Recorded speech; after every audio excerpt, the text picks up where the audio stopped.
my dear students, when the narrator was 3 to 4 years old, at the beach he had suffered that experience where he had developed the hydrophobia. Now, again, when he was 10 or 11 years old, when he had come to YMCA to learn swimming, again he was facing that similar problem. The boxer boy, who was about 18 years of age, had thrown him into the water. He did not know what to do, but very soon he kept his presence of mind. He was quite determined. Those 9 feet appeared more than 90. Before he touched bottom, his lungs were ready to burst. When his feet hit the bottom, he made a great jump upwards, but he failed to reach the surface at once. He came up slowly. His eyes and nose came out of water, but not his mouth.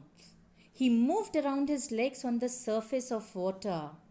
He swallowed water and choked. He tried to bring his legs up, but they hung as dead weights. He again went down to the bottom of the pool. He was shrieking underwater because terror had seized him. No doubt, if there would be anybody else also, the person who doesn't know swimming and he is at the deep end of the pool would really get terrified. He was paralyzed underwater, but his heart and the pounding in head told him that he was still alive.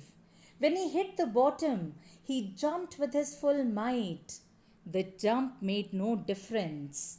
The water was still around him. His arms and legs would not move.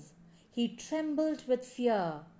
He tried to call for help, to call mother, but nothing happened. Then he rose up. His eyes and nose were almost out of water. He sucked for air and got water. He started going down a third time. Then all efforts ended and he relaxed. A blackness swept over his brain and wiped out terror. There was no more panic. He felt drowsy and he wanted to sleep. He gave up all attempts.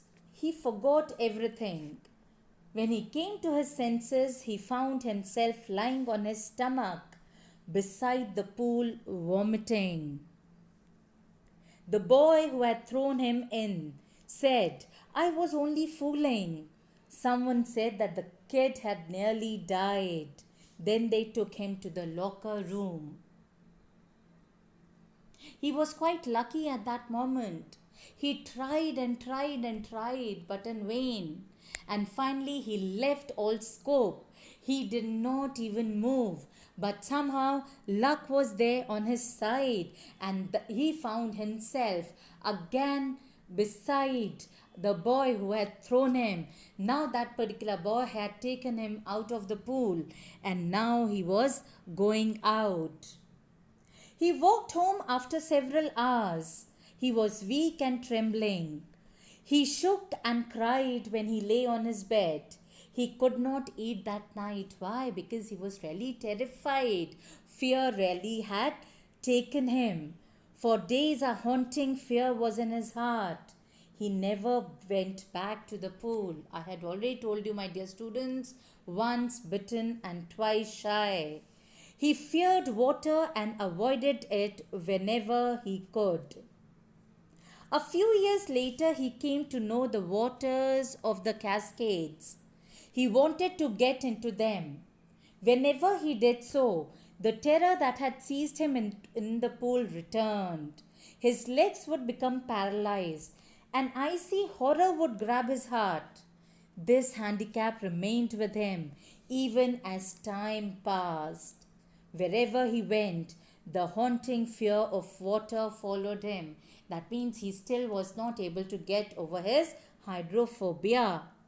It ruined his fishing trips. It deprived him of the joy of canoeing, boating, and swimming.